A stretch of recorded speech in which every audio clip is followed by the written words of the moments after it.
You know what's interesting is we just did an interview with Warren Sapp. Coach PR actually did the interview. Okay. And he was Warren was telling the story about when he met Nas and they were chopping it up. Yeah. And they're like, oh, let's exchange phone numbers and emails and everything. Mm-hmm. So Warren's like, okay, cool. My email is qbkiller@gmail.com. And I was like, QB Killer? Like, what? What the fuck? So me and Nas at the club, and he hit me with, yo, give me your information. So, we zapped the shit over. I think it was Skytail back then. Yeah. Zapped it over. Yeah. And my email was qbkiller@tmail.com. Oh my gosh. QB. So I'm going to New York. Yeah. But it's quarterback killer, but you see it.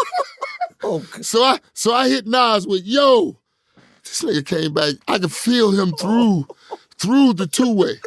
Who the F is this? I said, yo, this Sapp, baby, that's the quarterback killer. He was like, my God, son. But Quarterback. quarterback killer. Yeah. Because he sacks quarterbacks. Yeah. But Nas was like, Queensbridge killer. Like, what the? It was like this little moment that like both of them were just kind of confused, not understanding why the other person is like acting that way. So. Yeah, definitely. Come on, man. Nas just like a super legend, man. That's we used to sell drugs to Illmatic all day. Like that's, Oh yeah, no. New York State of Mind is one of my favorite hip hop songs ever. I've listened to that song.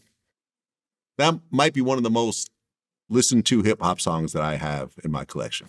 I mean, but but then when I was 12, I went to hell for snuffing Jesus. Excuse me, God, I would never say that, but that was a standout line. But wasn't that on the third? That was on Main Source. That was on the Main Source joint, and then he took that and put it on Illmatic, right? Well, he used it in the intro.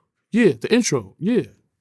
I knew I heard that because, Main Source, that was one of my favorite groups too. You remember I'm Looking Out the Front Door. Yeah.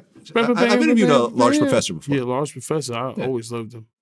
Yep. I told you, man, I was in all them parties back as a kid, man, so I used to always watch the DJs what they playing shit. Well, 50 chimed in on this recently. There was a debate about who made the bigger impact in hip-hop, Eminem or Jay-Z. Mm-hmm. And he said it's Eminem. Right. Would you agree? I mean, for me, I would say I would agree because he made the biggest impact in my career.